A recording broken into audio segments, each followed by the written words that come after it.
Hi, this is Tim of the 1916 Company. Welcome and thanks for logging on. If you love this watch, email me, Team Mosso at the1916company.com for purchase pricing and availability questions concerning this watch. Today, we discuss one of my top Patek Philippe choices of all time, something I would put on my own wrist in my own collection. A perpetual calendar I like even more than the inline calendar. This is the Patek Philippe Perpetual Calendar 5496P-014. While the original 5496P launched in 2011, it was a bit anodyne, grayscale, antiseptic. Warmth came in the form of the 2014-014 that we see here. Now with a honey brown metallic sunburst style, it has all sorts of endearing qualities and a size that is universally pleasing. It is still a platinum watch, which means it's massive, but it's only 39.5 millimeters in diameter, 11.5 millimeters thick, and 47.8 from lug tip to lug tip, with a 21 millimeter spacing between the lugs. And being a modern platinum Patek, we do have that top Vesselton diamond between the lugs down at 6 o'clock. The strap is stiff. It's going to pinch my wrist a little bit. Rest assured, as it softens up, it will arc around your wrist rather than constrain your wrist. So this watch fits even better than it appears because I'm pulling the strap tight. Now, I can tell you right off the bat, we'll look down the barrel here, that the lugs are nowhere near the edge of my wrist on either side. You could wear this with confidence on a wrist of 14 centimeters circumference, and it is thin. It's not super thin, but quite slender, all things considered, with a sloped bezel. It will slide underneath the dress cuff. Here's your over-the-top shot. Always exaggerates the width of a watch, and remember, I'm pulling that stiff, unbroken, brand new strap, so it's kind of shrinking my wrist on both sides. All right, the strap itself, large rectangular symmetrical scale alligator leather. We know this is one of the best and most expensive cuts of the animal. It's what Patek uses, and they've been explicit about that in all but a few cases when different scales have been used for artistic purposes.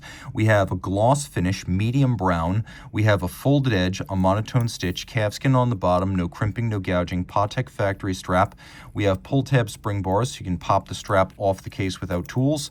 And we have a matching single fold friction fit deployant clasp with the Calatrava Cross, the symbol of the brand, on the top. And then there's a little radial spring that allows it to stay shut better than most friction fit clasps. Simple, integrated, blended, tapered lugs. It's got a bit of a sheer case. The bezel stepped in a little bit for visual thinning, and then we have a Patek crown with, again, the Calatrava Cross. Pusher adjusters for the calendar system, because this is a very traditional calendar. Grand lever program wheel. It's what Patek has used forever. The setting method is old school, but the display system is too, as this was drawn from several historic Patek Philippe calendars, but it feels fresh because we're so used to the aperture-only or the pointer-only Patek calendars. This one is a hybrid with a retrograding date display and then apertures for the day, the month, and the leap year phase.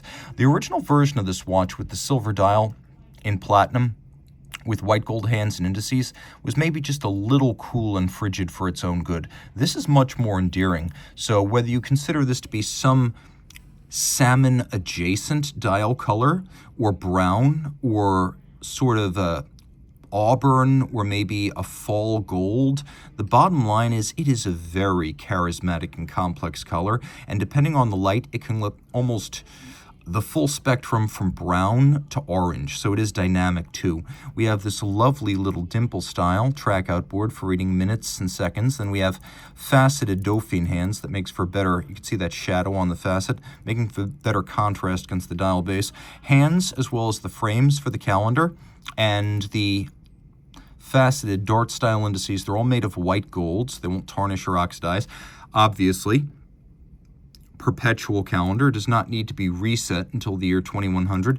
The moon phase has a 122-year adjustment interval, so you set it, and then the next set comes 122 years later. Other things interesting, well, you'll note the retrograde features only odd numerals, and so we have these little polished sort of dimples that represent the even days. You can see the texture and the radial grain of the sunburst particularly well here.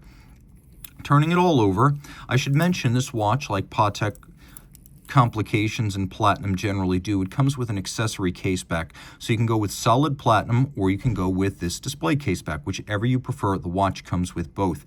Movement is 324 based, so unidirectional automatic winding, 45-hour power reserve, 4 hertz beat rate, and it uses ceramic bearings for even greater efficiency. Remember, unidirectional winding in the real world, not on a winder, but in the real world, has been proven more efficient than bidirectional. So this is unidirectional with ceramic bearings. Those are compounding factors for efficiency. We have a Gyromax style free sprung balance. This has been a Patek Philippe mechanical engineering tradition for roughly 75 years. And then we have Patek's anti-magnetic Spiromax silicon hairspring. 6-position adjustment is one better than the chronometer standard, so this is an excellent timekeeper. When these watches were made, Patek Philippe boasted of them being accurate to no worse than -3 + 2 seconds per 24 hours. This watch was retailed in 2015. Also important to note is that we have quite a bit of decoration of a high grade here. We have engine turning on this little click wheel on the rotor center in several sizes on the base plate. The bridges started mechanically but finished manually with a nice polished shine. Screw heads polished with chamfered slots in circumference, circular Cote de Genève on the rotor, linear stripes laid down on the bridges, satination on the wheels, locating posts that help to locate bridges on underlying structure. You see 3 of those posts right there. They've been polished on their tops. You can see that the sinks for the jewels have also been internally beveled. It is a really good looking movement. The only thing it lacks, this is a common trait on 324s, is that it does not have a hacking function. However, with a little bit of back pressure, those who know these center second 324s know that you can freeze a seconds hand on a moment's notice by applying just a little bit of back pressure.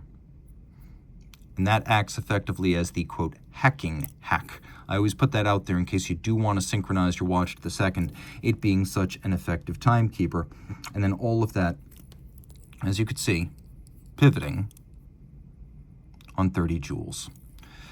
30 meters water resistant, so please don't take it swimming. But for all other occasions, this is on the sporty end of the Patek Philippe dress complication spectrum. This is something you can wear all the time, including casually. Hell, I'm thinking about buying one myself.